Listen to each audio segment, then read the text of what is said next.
Hello and welcome my friends. Once again you are all welcome in this new episode of videos because this is a series of videos. Many of my students, they are asking many type of question, long question, short question, and obviously with the MCQs they are always asking me every time many questions. So I think that to answer them, better to answer them individually. If I make a video on that and a series of videos, so it will be all helpful for all of you. So today, my friends, we are going to start with some MCQs including in the biochemistry chapter. So let's start. So along with the MCQ, we are not answering only the MCQs. We also try to understand the subject also along with this MCQ answering. Because MCQ you can't remember a lot about 10,000 or 20,000 MCQ for your exams, for jobs, for your class exams. So it is better to learn the subject properly. You should go through line by line of your text, and then automatically you can interpret the MCQs and answer the MCQs. So along with these MCQs, we also try to understand the subject. Now the first question is the sandwich and competitive are the subtypes of ELISA. All of you aware of that ELISA means that the enzyme linked immune sorbent assay. So RIA stands for the radio immune assay, CLIA stands for chemiluminescence immune assay, and ECLIA stands for electrochemiluminescence immune assay. So assay is the estimations, and immune is related with the complex of antigen and antibody. So antigen and antibody reaction is happening here. So antigen, which type of sandwich and competitive are the belongs to which subtypes? So ELISA has a three subtypes. The first type is the indirect subtype. Second is the sandwich, and third is the competitive. So obviously the right answer is the ELISA. So in the indirect ELISA, our target in the patient sample, we are targeting an antibody. So our reaction well is coated with dots, antigens. Now in the sandwich and in the competitive type of subtypes, we are targeting for antigen in the patient serum. So obviously our well is coated with Y-shaped antibodies. So remember my friends that the competitive is slightly different from the sandwich technique. That in the competitive subtype, you always remember that the reaction, the slope of the reaction is always be in a decreasing gradient. Is always happening in a decreasing reacting manner. The second question is the enzyme or enzymes used in ELISA is or are. The option A is the lactate dehydrogenase. Option B is the alkaline phosphatase. Option C is the acid phosphatase. And option D is the horseradish peroxidase and alkaline phosphatase. So in our ELISA techniques, we are using enzyme conjugates. So enzyme conjugates are generally the producer make with the either horseradish peroxidase or alkaline phosphatase. So D is the right option. Now the number 3, the fasting blood sample is not needed. So you should so fasting blood sample is not needed for the parameter. So in every cases, or almost every cases, almost 99% cases, for the estimation, any type of estimation, we need fasting blood sample from the patient. The fasting, there is the many fasting criteria, that the 10 to 12 hours fasting, or otherwise 8 to 10 hours.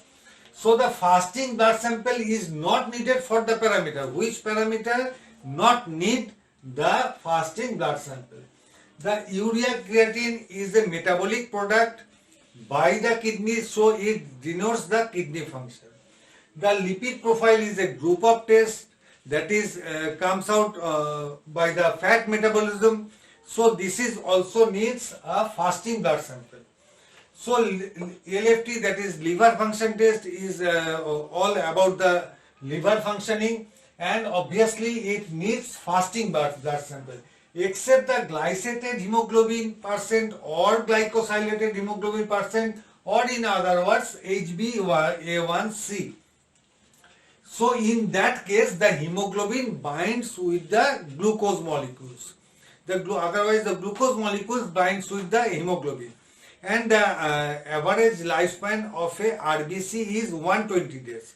So on an average it is considered that the HbA1c estimation is a last 3 months or 2 to 3 months history of the glucose level of a particular patient.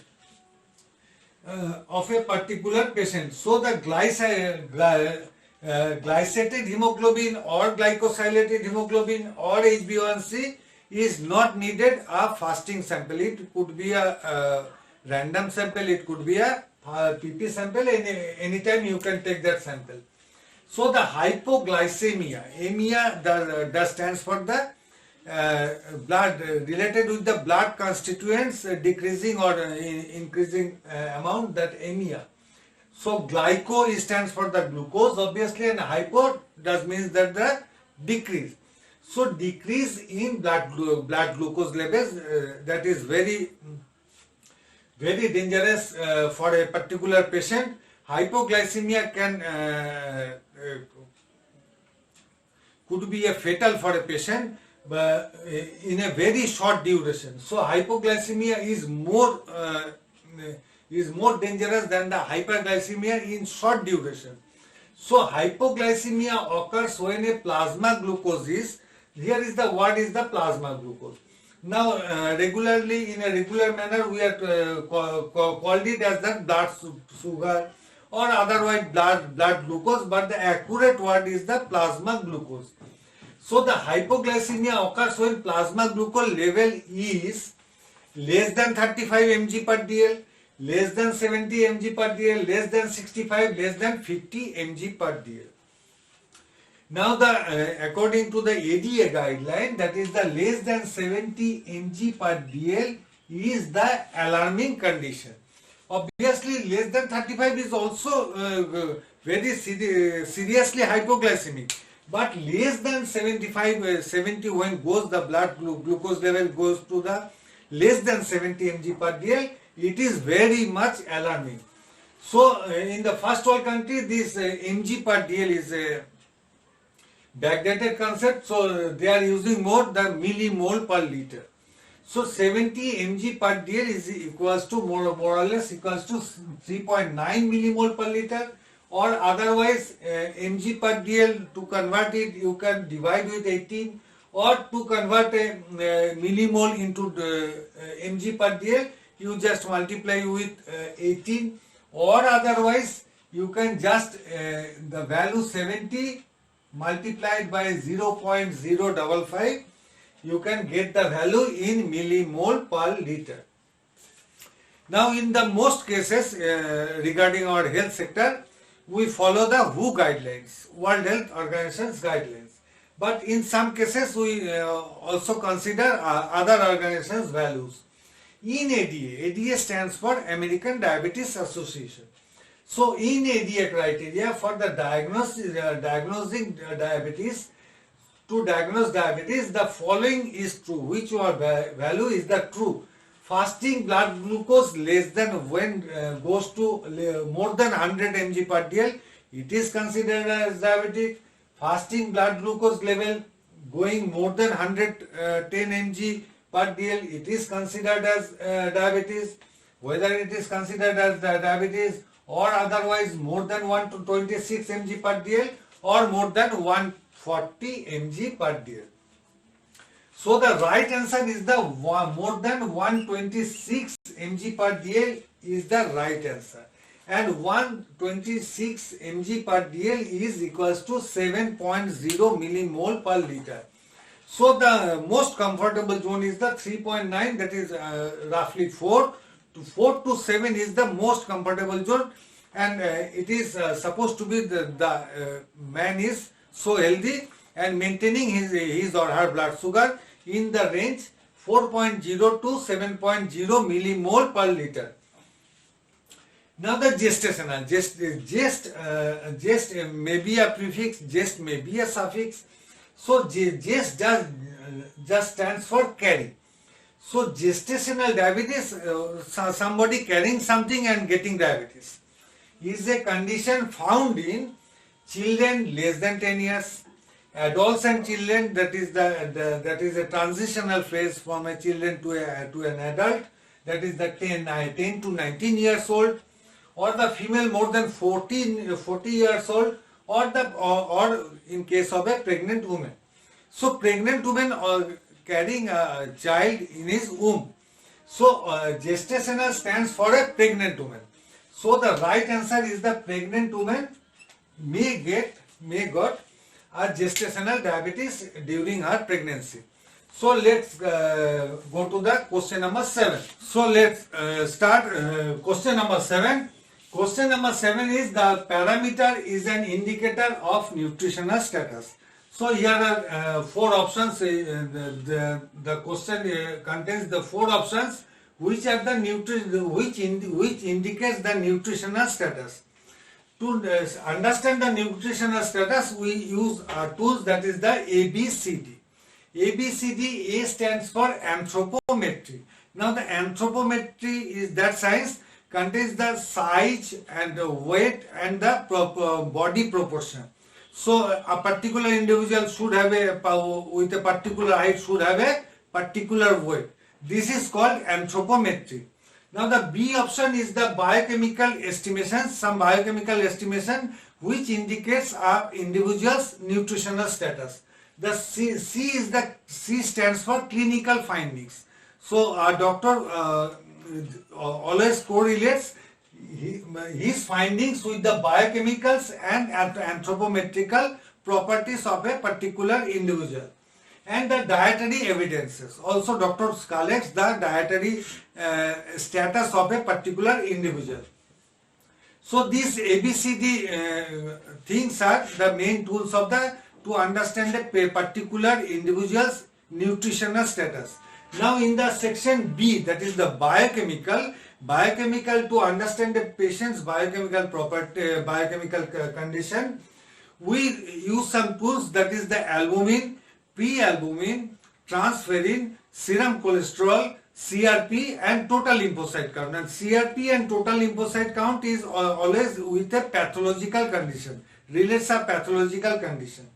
Now the albumin's half-life is 14 to 20 days, whereas the pre-albumin's half-life is 2 to 3 days. So albumin is the more confident tool, more reliable tools to understand the nutritional status of a particular individual. All are negative phase reactant. So the albumin, also you can find in your book that the CRP test and previously it was done mainly the ESR test. All the principle of the ESR test and the principle of the CRP test is the basic of the test is the same. That is the alteration of protein. So in a disease condition, protein is altered, but the albumin is so much stable.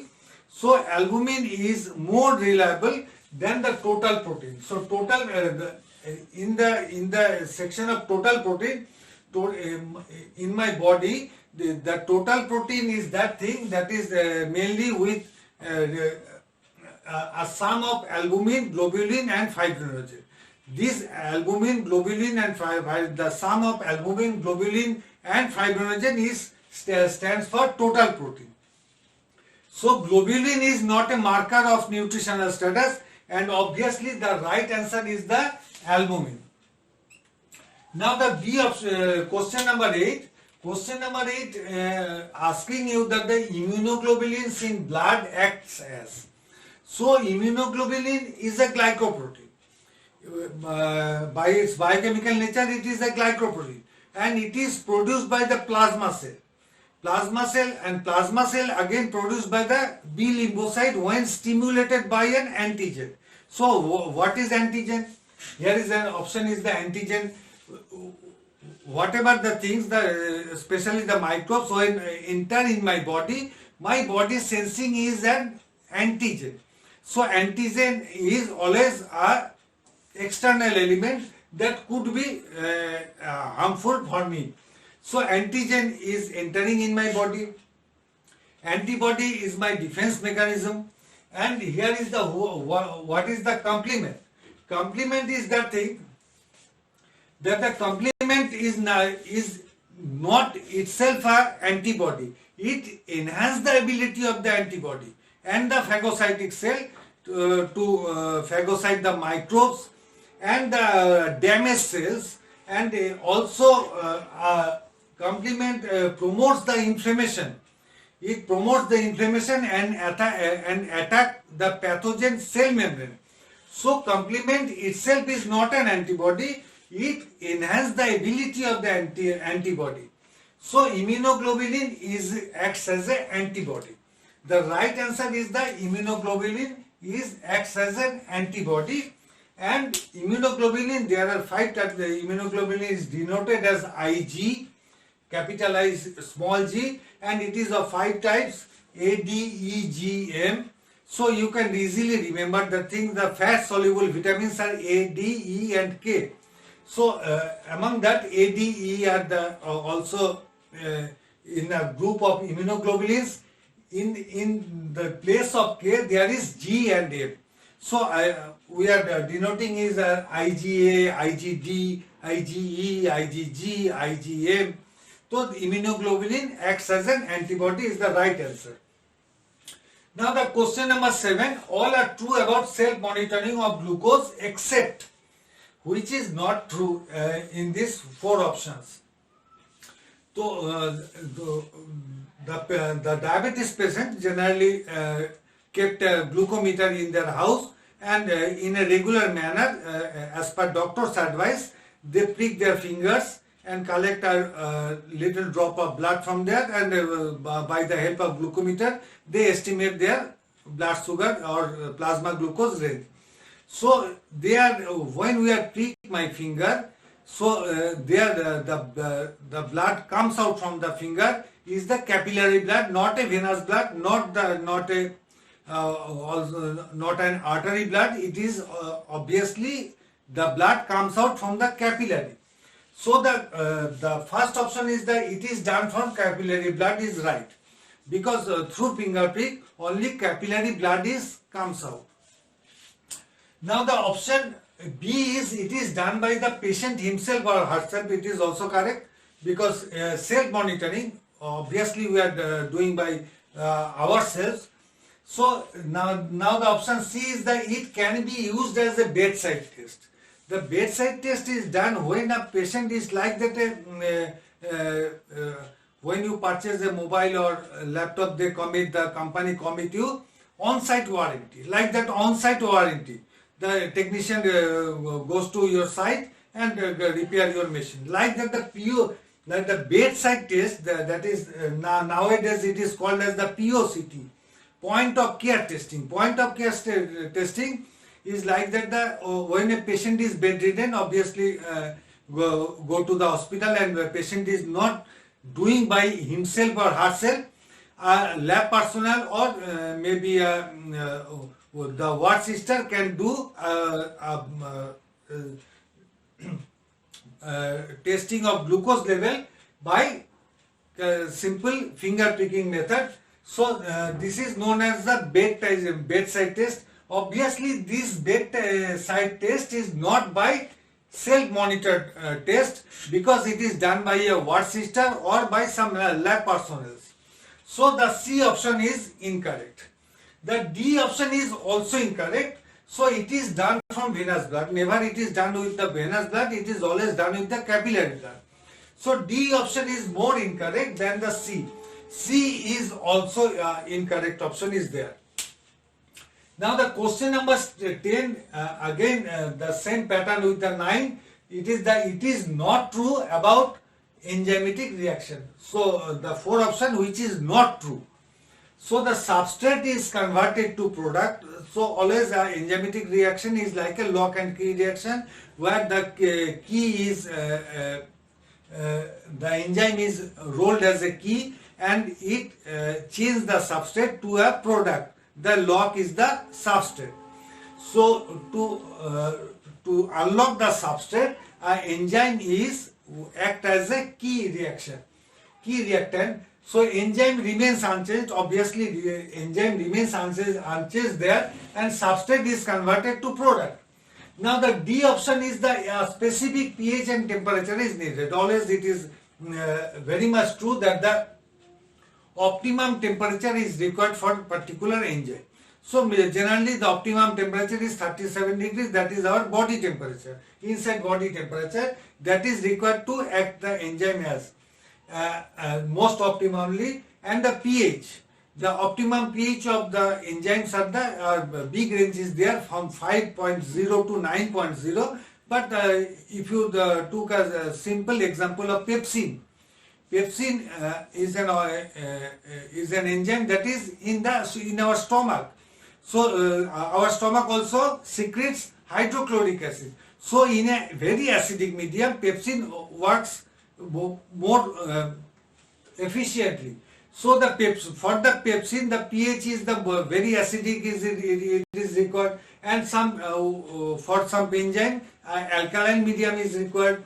So the optimal temperature and pH is required for every enzyme, and the suboptimal condition can lose the ability of the particular enzyme. So the D option is also correct, and the substrate remains unchanged. The substrate is converted to product is the right. So substrate remains unchanged is the incorrect option. So it is not true. It is not true. So now the question number 11 is that in IUB stands for International Union of Biochemists, enzyme classification, the class 2 enzyme is. So just to recall the enzyme classification is there. So to recall that the enzyme classification, you can remember this word that is the OChlYl.